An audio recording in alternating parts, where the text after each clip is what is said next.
This is a 30,000 BTU per hour multi-fueled fuel-fired heater that you can put on your different military vehicles. I'm going to put this one on a 1973 M35A2 that's a deuce and a half with the multi-fuel motor in it. We're up here in the interior of Alaska, and we see temperatures in the winter months that reach a high of -45 below, and that's Fahrenheit. Again, that's 45 degrees below zero Fahrenheit for a high. We have months where that's the weather we get. So my deuce and a half, I need to be able to drive in 14, 18 inches of snowfall up here, so I want to make sure I'm nice and warm when I'm doing it. There are not a whole lot of videos out there on YouTube on these multi-fueled flame-fired personal heaters, they call them. So I figured I would document setting mine up. I've gone through it. I've torn it apart. I've checked all the switches and contacts and igniters and cleaned out the fuel combustion chamber to get all the carbon out of it. And I'm preparing to put it in my deuce and a half this weekend. Obviously I had to buy the fuel pump, buy the fuel filter, which if it could focus, there we go, buy the fuel filter. I bought them personally from Big Mike's, he sourced them. And then the heater I got from a buddy around here. Of course, being up in Alaska, it's hard to ship parts up here. So I've kind of got this mocked up in my shop here. I found just some, what do you call it? Spare tube stock that I had laying around. Mounted the heater to it. The way I have this all set up, and I explain it a little more in the second part of this video, is I pretty much use the tube stock as the grounding source, imitating the truck chassis, just to reduce some of the wires that I have running here for this mock-up. I recommend, and a lot of people have kind of advised and told me along the way, the first time you fire these up, you kind of want to do it outside of your vehicle, especially if it had been sitting for a long time. Also, there is a fuel vaporizer and a wick. You can access it via that cover. You follow the white wires down, and that's your igniter wires. You can pull out your actual igniter, and then you'll see your wick down in there. What I took and I did is when I reassembled this whole thing, because I had to put a new fuel vaporizer in it and a new wick in it, I actually doused it down with diesel before I installed it. And obviously once I got it all put back together, got it set in the mock-up here, I took this white line right here, which goes up to your circuit board right there, that bare spade connector on the circuit board. Ignition, it says number 5. So I pulled that lead off and I tried starting it, and I followed the starting procedures, which we'll show again here in a little while. Pulled that lead off so it wouldn't create any spark, and let it spray fuel. If it's been a while since you started one of these, that's kind of the way to go, so you don't burn up your fuel vaporizer and or your wick. So what I'll do is I'll go ahead and go through starting this up.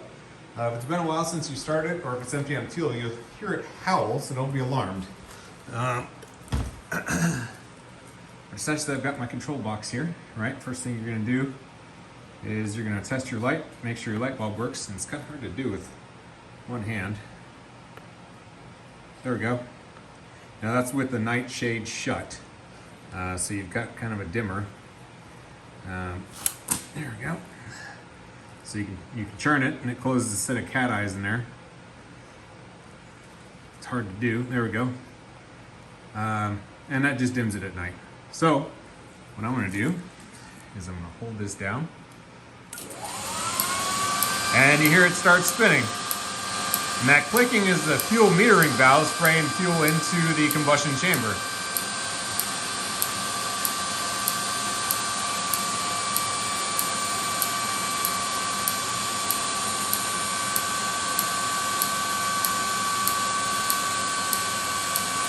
Now when this does fire, you're going to see that yellow light come on. I'm going to have to take and grab both hands to flip the start button that I'm holding down up to run. The trick is doing it as fast as you can so it doesn't extinguish the flame, because you'll be in the off position temporarily as you cycle through to the run position. And from the sounds of it, sounds like my batteries are getting a little low. I think they're running at 24.3 volts right now.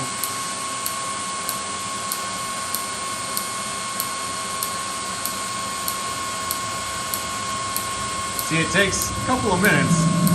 It's getting ready to fire off here.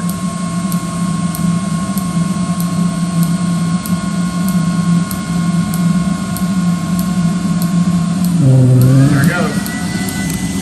So there we go. I had to grab it real quick and flip it to the up position. And you heard it howling there a little bit like I was talking about. Now it's running.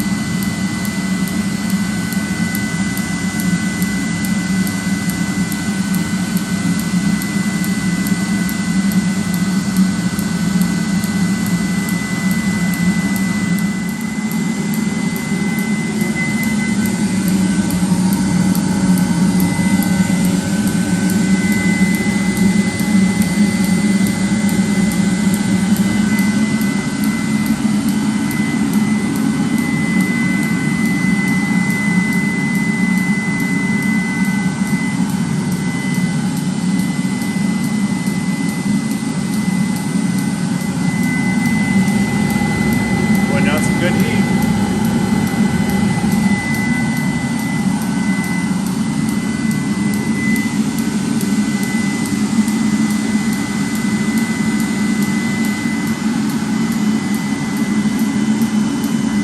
All right, the way I got this wired is I've got 24 volts there. I've got the positive going to this cable right here that goes in the junction box. This wire is the ground, obviously. I got everything grounded to the metal tube stock right there via that negative terminal jumper cable. Obviously it runs back to the battery. The white wire coming off the pigtail cable right there, that's getting your 12 volts from the battery through your box out that pigtail and supplies 12 volts, 24 volts power to your fuel pump. Now mind you, that's your fuel filter. Now that fuel pump is grounded via that metal tube stock, again, which the jumper cable is providing the ground for right there. Now the wire coming off the jumper cable, that white wire right there, is simply my ground coming back to my box. Again, grounded right here. That would be bolted to the chassis of your Deuce. So that is just for your indication light. That's the only thing that grounds for, is to make sure that this lights up when A, the heater fires, or B, before it even starts, when you push the button to do your light bulb check. Always do your light bulb check first. That way you know if it fires. So it's on low. We're gonna go ahead and try, it's on high. We're gonna go ahead and try low. And there I've got low. You heard the fuel metering valve right here change speed. And here are the starting procedures if anyone's curious.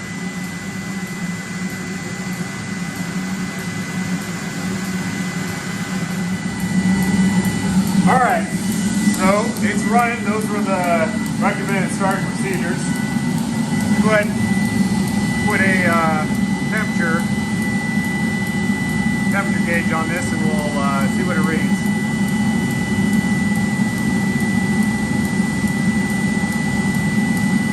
So that's inside the cone.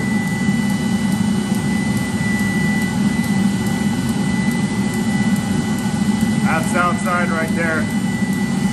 Now I do have an exhaust hanging down there, and that hood's not connected, so I don't know how much that is actually catching.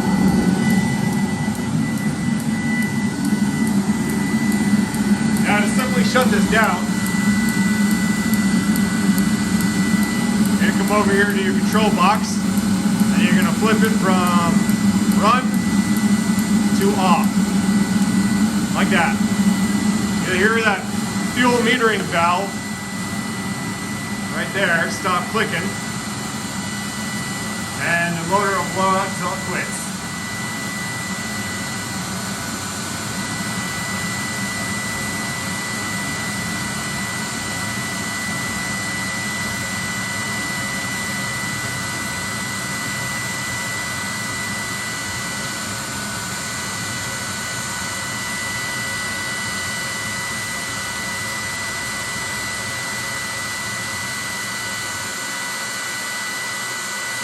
red flame stop.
It's pretty much blowing, I would say maybe mildly warm air right now. It's cooled off quite a bit. There it goes, the fire, it's just shut off, the blower shut off. And it's reading about 114 degrees at that nozzle right there.